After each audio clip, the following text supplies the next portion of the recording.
Hi, thanks so much for tuning in. You're watching BQ Prime, and my name is Alex Mathew. Big changes afoot in the mutual fund industry, and specifically in the way that expenses are charged to you, the investor. Overnight, the Securities and Exchange Board of India has launched a consultation paper to discuss several proposals that will change the expense structure, which is described as the total expense ratio, and the way that it is formulated. Key of those changes, I will list two, and then we'll go through several other changes over the course of this conversation. The first is that so far you've had the total expense ratio, which by the way is a percentage of the daily NAV. It has so far been assigned as a scheme level ratio. It is now going to shift to an AMC or an asset management company level TER that is based on the assets under management. We'll discuss this in detail. The second is that all expenses, according to SEBI, should be included in that TER. We'll speak about the implications for you, the investor, as well as the industry. Joining me on this conversation, Radhika Gupta, the Managing Director and Chief Executive Officer of Edelweiss Mutual Fund, and also the Vice Chair of AMFI, and also Mohit Gang, the Chief Executive Officer of Moneyfront. Thank you so much to the both of you for joining in at such short notice. Radhika, I'll come to you first. Initial responses to the proposals that have been launched by SEBI, and what is the industry likely to go back to SEBI with? So I think the conversation about this has been happening for some time. SEBI had anyways mentioned a few months ago that they were going to do a review, and so there have been conversations going. So I think the direction of this is not a surprise to anyone in the industry. I think Chairperson has also mentioned the notion that broking costs, TER has to truly be all inclusive. So I don't think any of this comes as a surprise. Maybe some of the specifics, have been shelled out. So that is where I think the industry, will come back. I think net, Alex, if I see it as a consumer, as an investor, the cost of ownership continues to get lower for mutual funds, particularly for large size equity-oriented mutual funds. I think post the circular, cost of ownership will really get lower. I think the fact that we are including broking costs, etc., is quite unprecedented. So TER will truly be all inclusive. So I think transparency level of our industry also continues to get higher, and I think that has been happening for the last 4 or 5 years. So that's the direction we are taking. And there will be different impact AMC wise. I think that now whether you are large, mid, and small, and the circular details it out, but category-wise, TER will have very different implications for different categories of AMCs. Okay, so we'll delve a little deeper. Thank you for that overview. But Mohit, my proposal is that we look at each of these key changes, you detail those changes, and then I'll also go back to Radhika on what she thinks of each of them. The first that I want to talk about is that all-inclusive TER. This has been in conversation for some time now, but a few key points to hit there. And maybe you can spell them out for us, and then we can take this forward. So what is that change about? Okay, sure. So, Alex, I think all-inclusive TER will mean that all your brokerage costs and transaction costs of trading, which the mutual fund AMCs typically do in terms of buying and selling stocks or buying and selling bonds, will now be a part of the TER. Till date, this was exclusive. It was over and above the TER. This might actually impact certain categories of schemes or certain categories of mutual funds very hard. Just a case in point, arbitrage category, right? Now, arbitrage is one category where there is a lot of buy and sell. There is a lot of churn, right? You buy derivatives, cash, you're doing a lot of trades on a daily basis, right? If the transaction costs are taken and absorbed in the TER, the TERs will shoot up the roof, and any which ways that category is a category of thin returns in terms of it competing against the short-term debt categories, right? So that was just a case in point, but I think the overall impact will have to be assessed. But there, from an investor's perspective, on the broader equity categories, it will reduce a lot of churn. It will reduce a lot of unwanted trades and transactions and will give more transparency. But from an AMC's perspective, I think Radhika might be able to argue more on this, but it will actually impact a lot of categories and a lot on the profitability also. Okay. A couple more points to it before I hand it over to Radhika for her thoughts. the B30 incentive will be capped at 2,000 and will only be allowed for new investors. That's one change that is being proposed. The additional charge on schemes with exit load of 5 basis points that was allowed is proposed to be done away with. So that extra 5 basis points of charge will be done away with.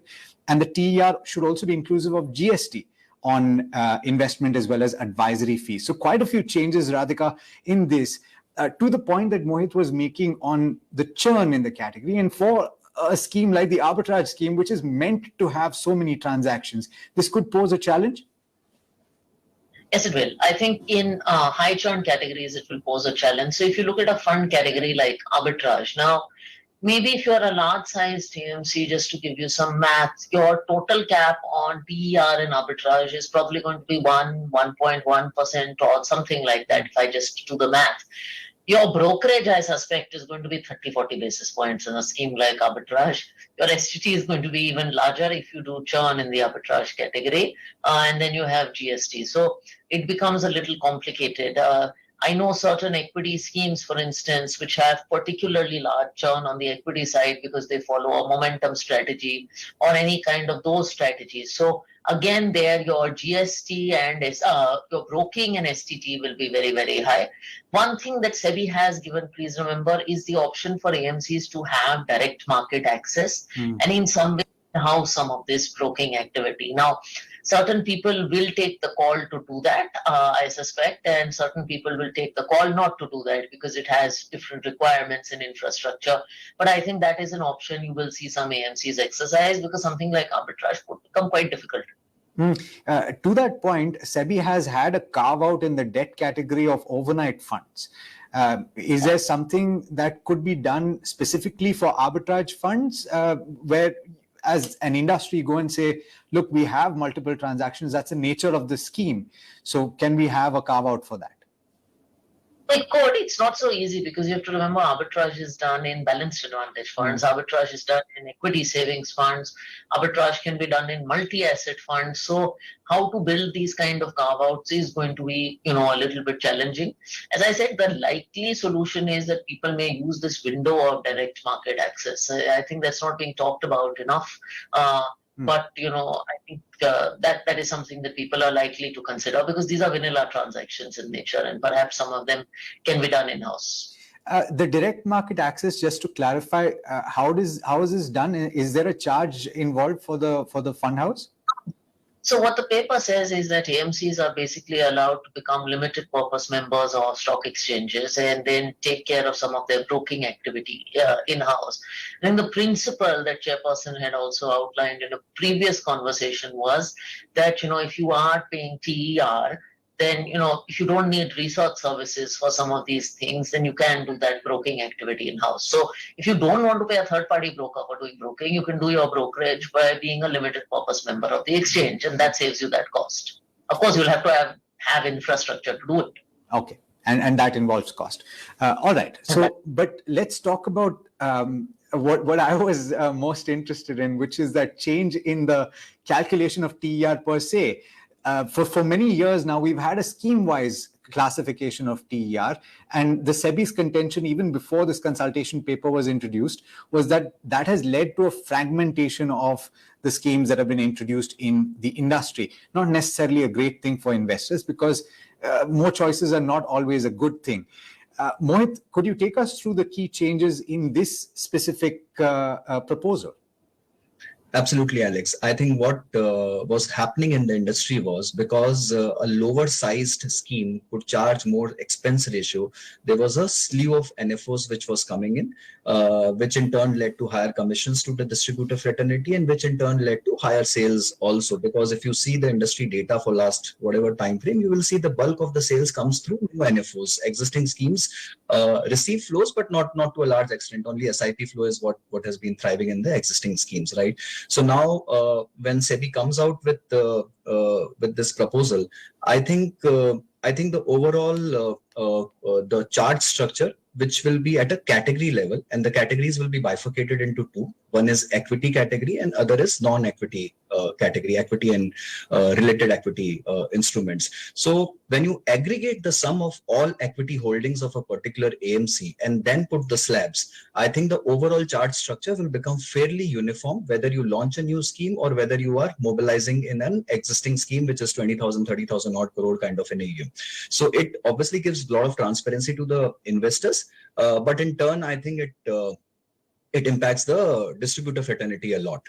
So that's what I think is going to happen now. Yeah, I'm not sure if we're able to display the changes or the proposed structure on the screen, but in case you can't see it, for the first 2,500 crores, it's set at 2.55% for equity schemes, and then it keeps reducing as the AUM, as Mohit explained, of equity holdings or for an AMC go up. And if you have up to 1 lakh and you hit that 1 lakh threshold, just as an example, the effective rate that can be charged, and Radhika, correct me if I'm wrong here, is 1.87%. So every equity scheme within the AMC will have a maximum chargeable TER of 1.87%.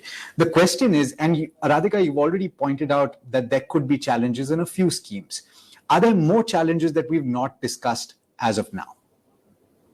So, not optically, no. I mean, I think I've read through the paper in fair detail. I think what you will have now is, real differentiation between large, mid, and small. So that is a consequence. I mean, the theory behind this was that operating leverage and the benefits of operating leverage come at category level, because if you're hiring a team of equity fund managers, you're hiring an equity team, not a scheme level team. So I think that was the genesis of the whole thing. So you can't cross subsidize one scheme with the other. But the net outcome, as Mohit said, is that you will see TERs compress in large AMC schemes. I think mid and small ones, actually, you may see TERs even rise. Interesting. An important clarification there is that passive funds don't fall under this, and they will continue to be charging what they're charging right now, so they don't fall under this classification. But to that point, Radhika, I just want a clarification, or rather I want to ask you the implications of this for the industry. One would assume optically that this is beneficial for the smaller players and that would improve the competition, because I would also assume that distributors would be incentivized to sell smaller players' schemes because they have a larger share here. But then on the other side, you could have the larger players gang up and say, look, why are you paying so much? Come to us, right?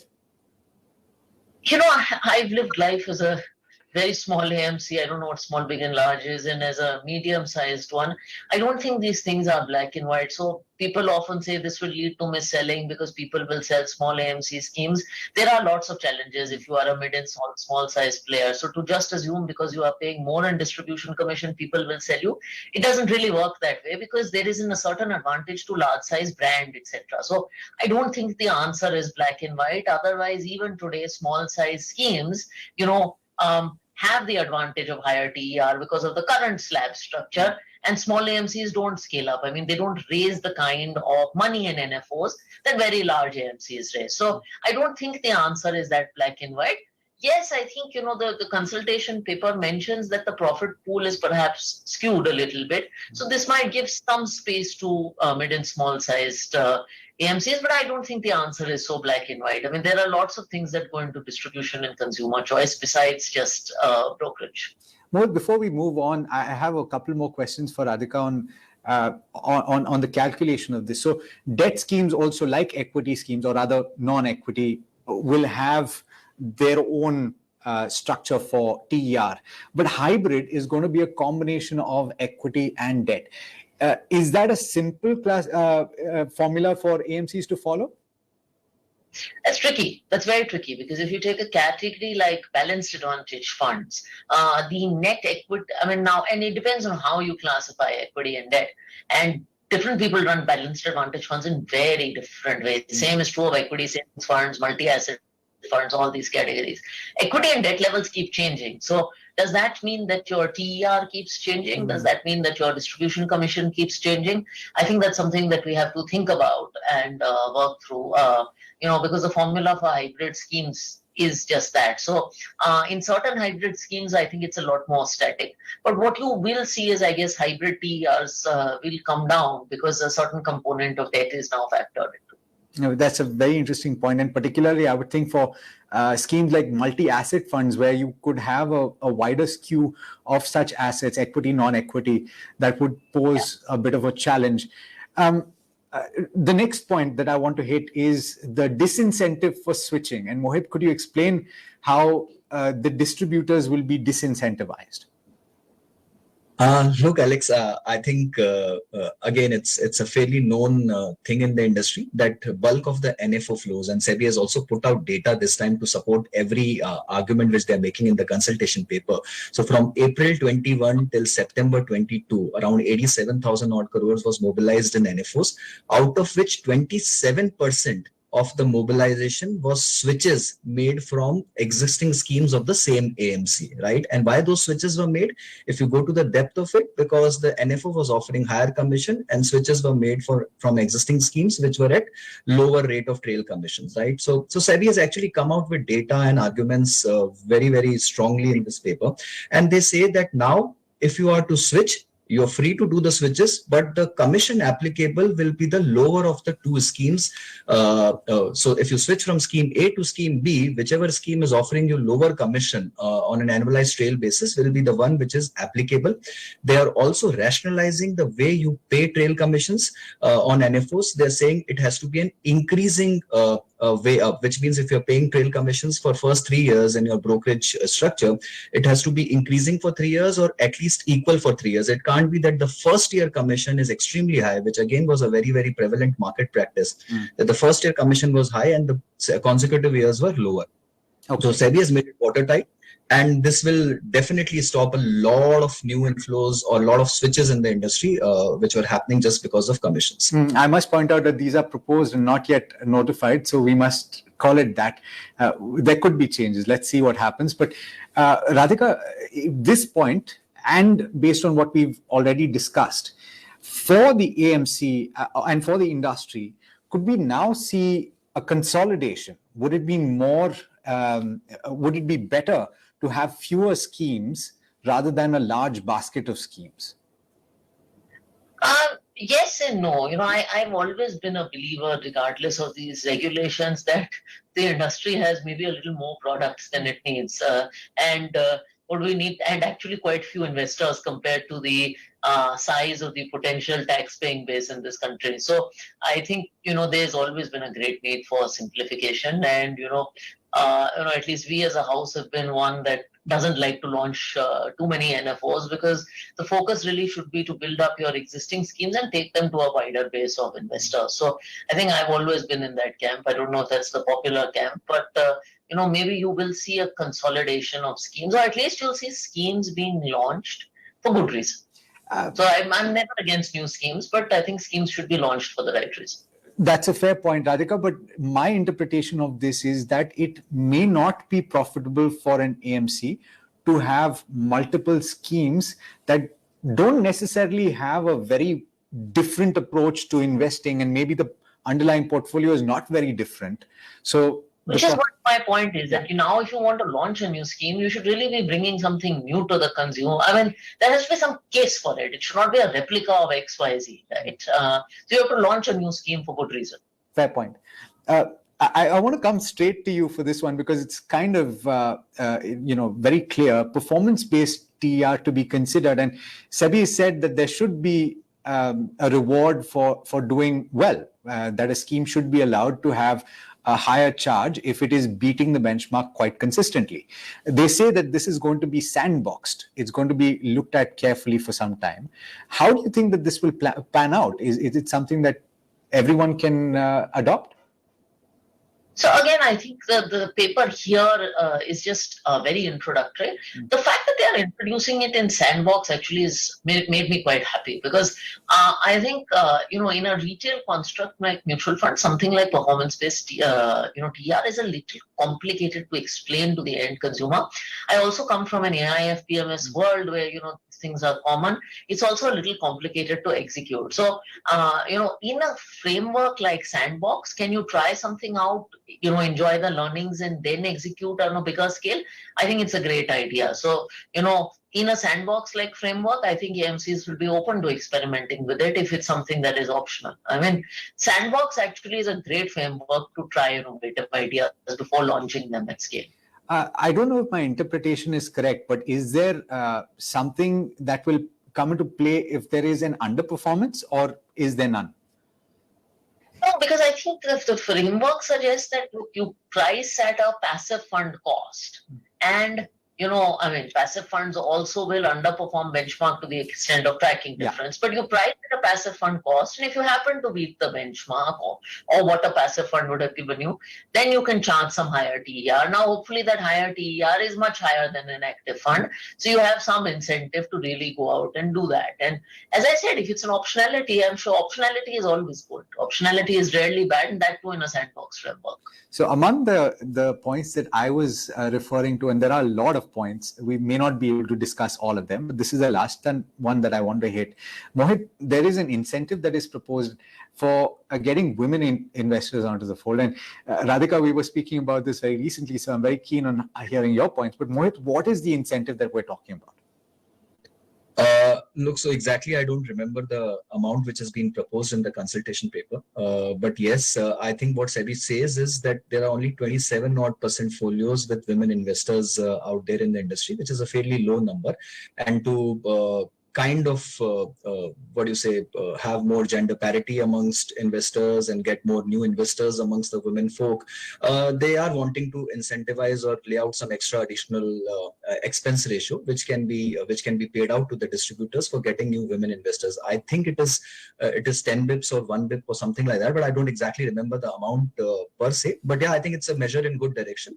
And mutual fund industry need more investors. Look, Alex, be women investors or any other kind of investors, you need more investors. You are just an industry of around 3.7 odd crore unique investors, right? So it's not a very high number in a country of 1.4 billion people. I think whatever economies of scale and whatever we are talking, we are still at a very, very nascent stage of this industry, and industry is just about coming out. So I think industry needs more participation and more incentives also at all levels of value chain to be able to get new investors. Radhika, like I said, we were speaking about this not too long back. I'm sure you think that this is positive. Could this be the start of a lot more that can be done for women investors? So I'm glad you came to me on this one, because I've been a big proponent of this one, and I'm so happy to finally see this in the paper. I think India's young women, in fact, if you look at the data released by AMFI, there is momentum in terms of women investors coming into the workforce and into investing and mutual funds, particularly the segment of 25 to 40.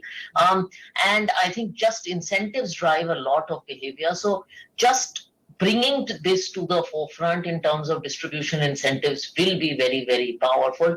A lot of people are going to make comments about the man will do it in the woman's name. It doesn't matter. At least India's women will now have, there's some incentive to have investments in a women's name. It helps her financial security. So I think this is an amazing step. I mean, I was really happy to finally see this in the circular, and I just hope a lot more is done on this front. Couldn't be happier. Absolutely. So we've discussed a lot of points, both of you. Thank you so much. But I do want to ask, have I missed anything? Because we haven't really had a lot of time to go through the fine print. Radhika, is there anything major, according to you, that you think I might have missed? I mean, in a 40-page paper, after 8 hours, you'll always miss something, but I think we covered the biggies. Okay. Mohit?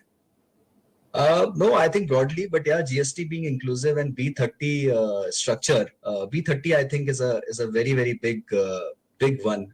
In fact, I think the way B30 structure was being used or misused or whatever you want to call it, people were breaking applications below 2 lakh sizes to make good of that 30 bips of additional incentive, right? And SEBI has now capped it completely, that only a new PAN at an industry level will be incentivized if it comes from a B30 town, and that to a cap of I think around 2,000 rupees per pan. So I think it's a measure again in good direction. Inclusiveness has to be in the true spirit and not just in letter because of a higher structure or something. So I think again all measures in good direction for the retail investor, for the industry, and for the fraternity of distributors. A lot on the board to think. Yes, absolutely. On that note, Radhika, thank you so much for taking the time. Mohit as well. I'm sure that we'll be discussing this in the coming weeks as well. Thanks so much for tuning in. Everybody, do stay tuned. Lots more coming up over the course